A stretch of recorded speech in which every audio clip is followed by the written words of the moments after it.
This is the best moments of the Barbecue Central show in 10 minutes or less. Ever wish you could re-listen to your favorite interview or segment? Do you enjoy hearing older shows for the first time in years? Then the best moments of the Barbecue Central show in 10 minutes or less is just what you need. Thanks for listening and enjoy the show.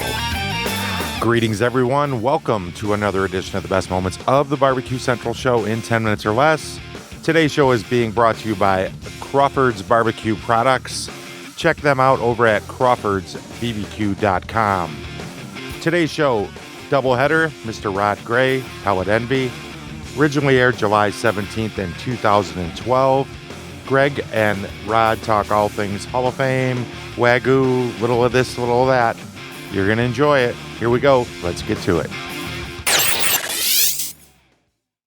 My first guest tonight, one of the most popular and polarizing pitmasters on the circuit.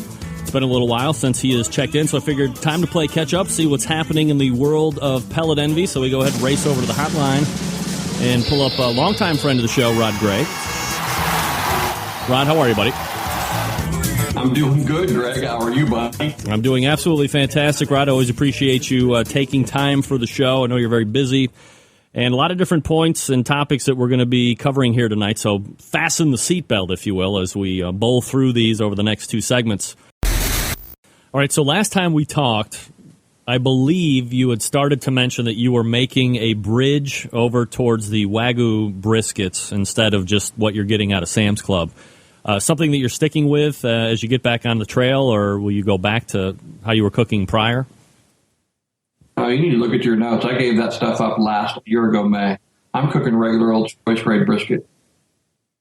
You're cooking regular old what? Choice grade brisket. All right. So you tried it, and now you're back. What didn't you like? I mean, it still seems to be pretty popular. Yeah, I think it's very popular. I think there's a lot of guys that are taking it and winning with it. I don't fault them for that. It just didn't work for me. With my processes and what I'm doing, I'm turning out some pretty phenomenal brisket, and I'm saving myself a boatload of money. Is it results and money coupled together, or more money and being able to achieve the same result? I mean, were you able to achieve similar results with a Wagyu and you're just saving money? No, I did not achieve the same results with the Wagyu brisket that I'm achieving with the choice grade brisket. It's just me. I'm not going to do it, but I can name some of the best teams in the country that are cooking the expensive stuff and doing great with it. Sure. I just wasn't one of them. I just couldn't do it.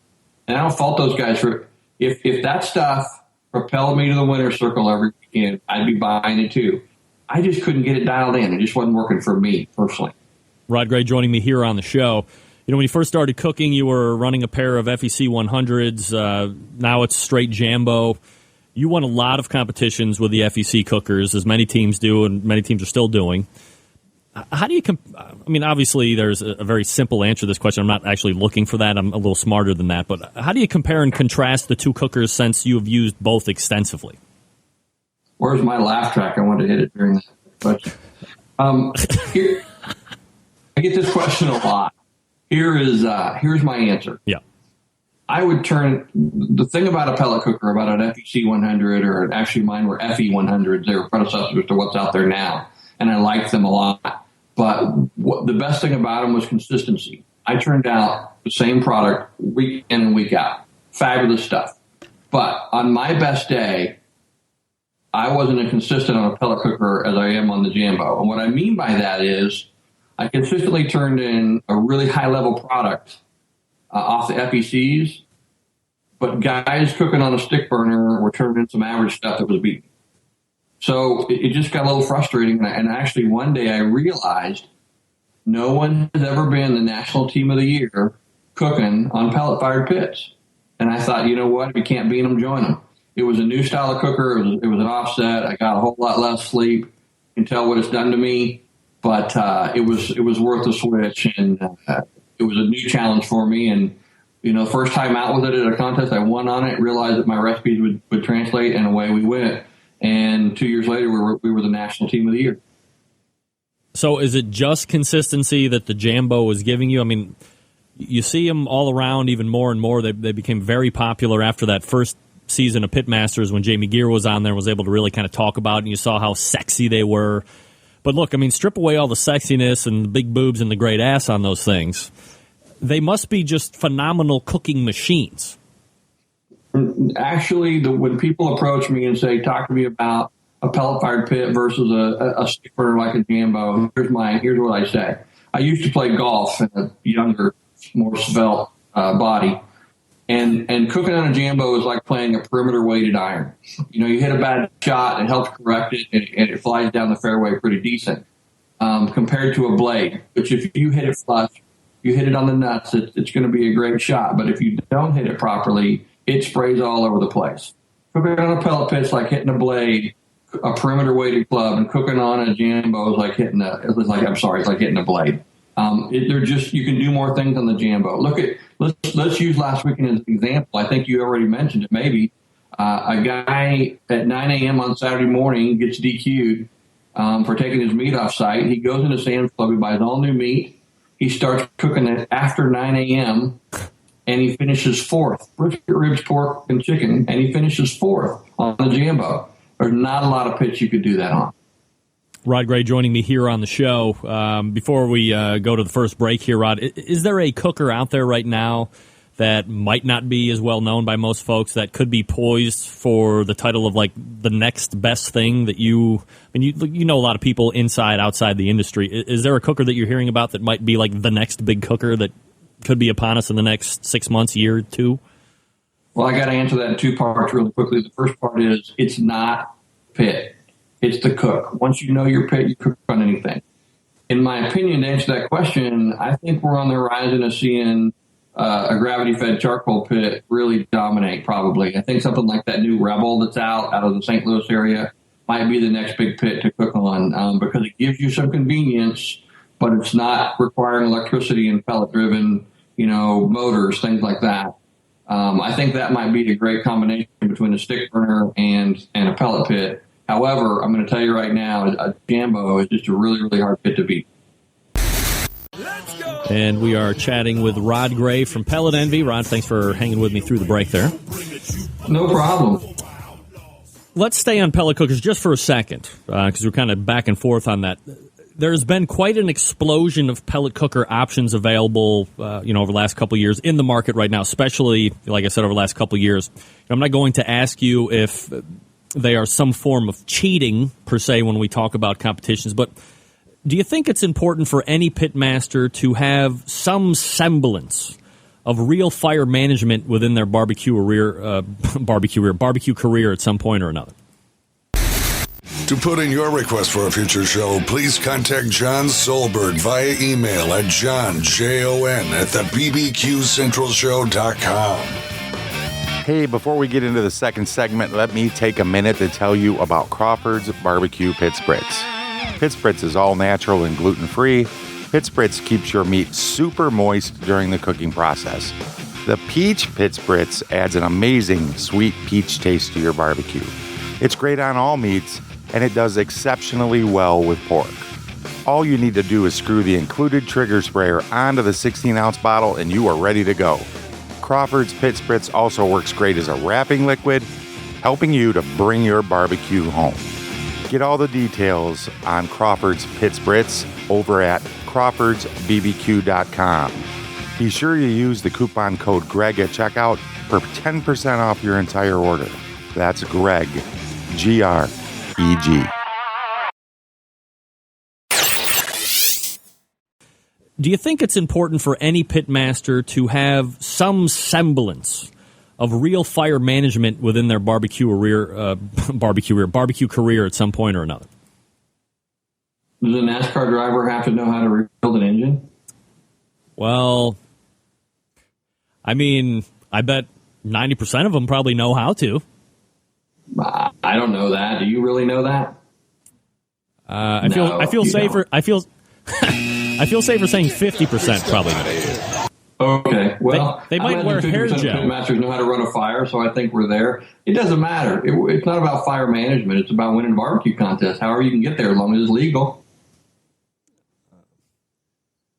Yeah, I don't know. I guess I'm who cares? Maybe I'm subconsciously calling back to the traditional barbecuist. I guess when I cut my teeth 5-6 years ago, you're always told, know your cooker, know your cooker. And while I love my pellet cooker, I also like to know the fact that if I didn't have one, I could fire up a cooker and do an offset, and I could do it through charcoal, and I know all these different methods that maybe other people aren't bothering to learn because they have a pellet cooker. I understand what you're saying. Am I just bragging? We're mixing apples and oranges, I think.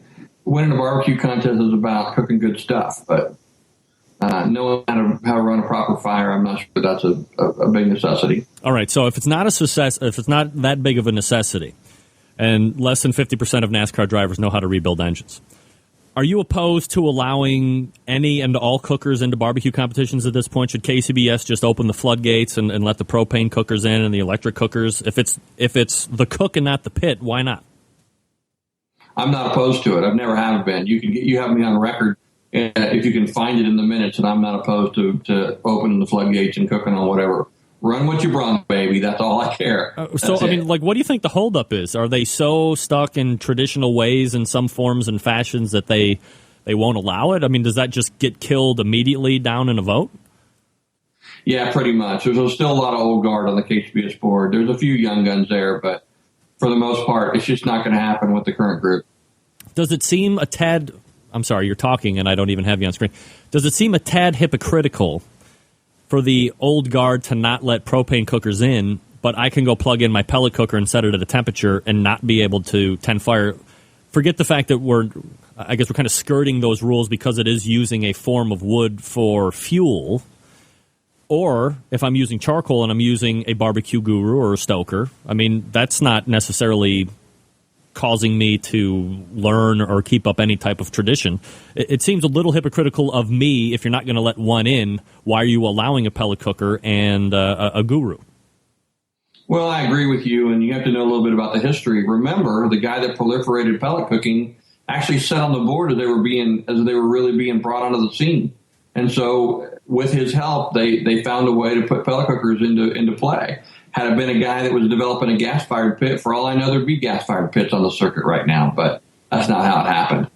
Rod Gray joining me here on the show. PelletEnvy.com is the website. You can follow him on Twitter at Pellet Envy. Rod, you've been in the barbecue game for quite a while now. What are some of the biggest changes that you have seen in the competition world since you got into it? And maybe even something that you used to do that you don't even do now? Oh, shit, who knows? I'll tell you the one thing I see that bothers me, and that makes me a crotchety old barbecue cook.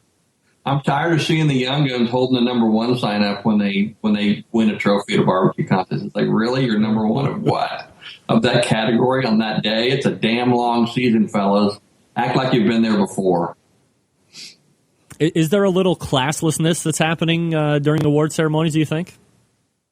Well, it's not classless in their eyes, of course, but and maybe it's us older guys that aren't winning the way we used to. Maybe we were classless when we were winning like that. I don't really know the answer, but it just seems like the new guard has a totally different mentality about competition barbecue. And maybe I had that when I was younger. I don't know. I think I've made a few enemies on the circuit. I don't know about enemies, but I put off a few people, and honestly, I'm fine with that. But I don't think I ever raised my finger and wanted to show everybody that I had an index finger on both hands or whatever it is. I'm not quite sure. Or the faux gang sign or whatever. You might watch out, Greg. I think somebody's stalking you from behind the banner. Yeah, my middle daughter's going to bed. She's wishing me good night from afar because she knows I'm very important on the internet with Rod Gray. I can't stand watching myself on video, by the way. I need to just stare at this green dot and quit looking all over the place. I look like a special needs child. That's probably a horrible thing to say. That wasn't good. Well, you said special needs, not retarded. See, now people will send me email. That's all right. I got a retarded cousin, so I'm allowed to say that. All right. Now, look, Barbecue Hall of Fame. Yes, I have found out through the very depths of my knowledge that you are somehow in cahoots or you're sitting on like a subcommittee of election, or what's your capacity with this Barbecue Hall of Fame? I currently am the subcommittee chairperson of the Barbecue Hall of Fame. So basically, I'm the Barbecue Hall of Fame committee chairperson. It's a subcommittee of the marketing committee at the American Royal. So the buck stops with me. So here's the great thing.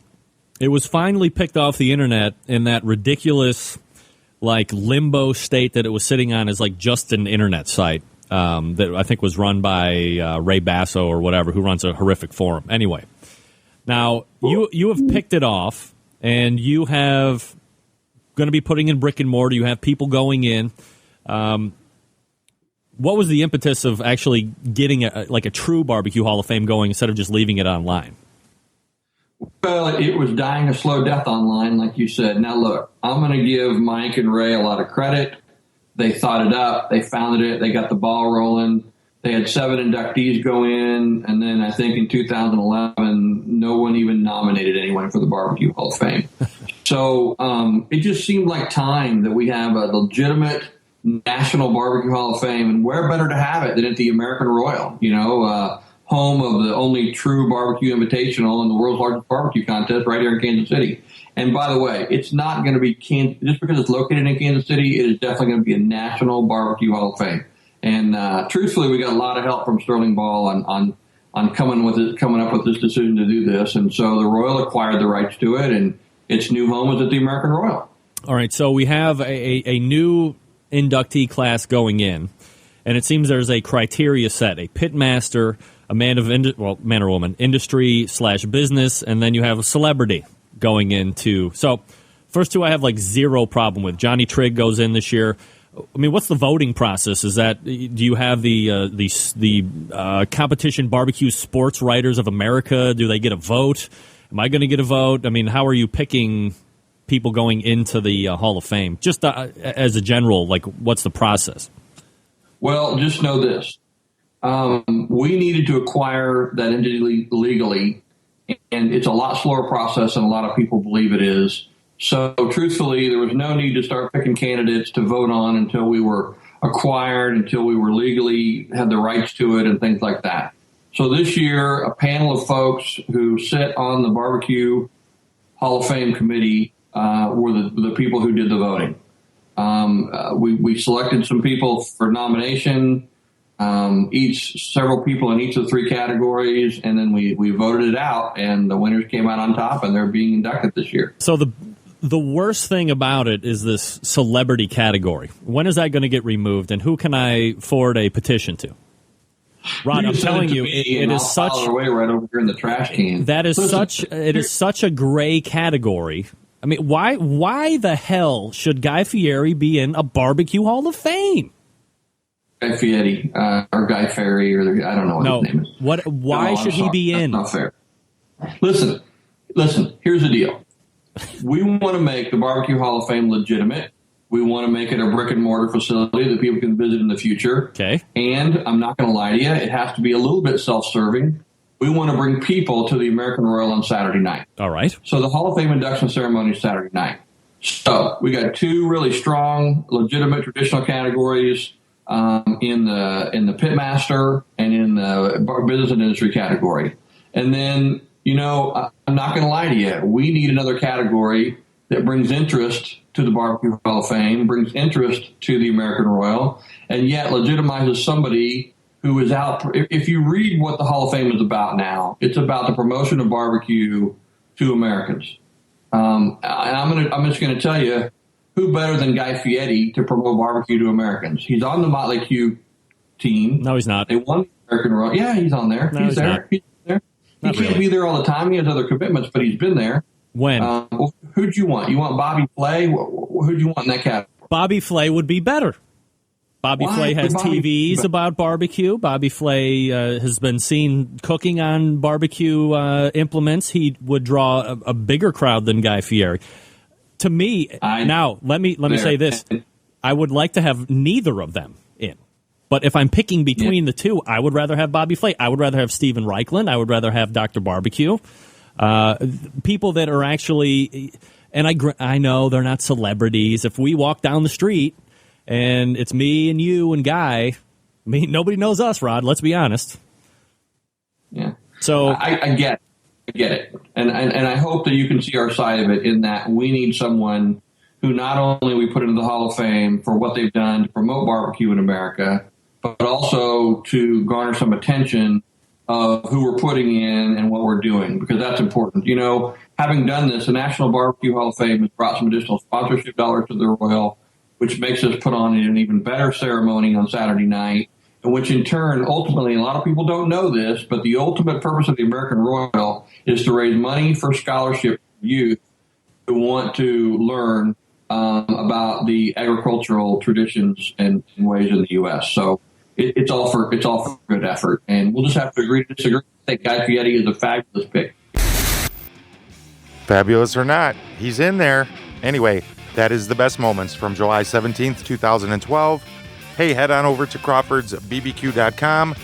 Don't forget, right now, put in coupon code GREG at checkout for 10% off your entire order. Until the next time on the best moments of the Barbecue Central show in 10 minutes or less, I'm your host, John Solberg. I look forward to talking to you again soon.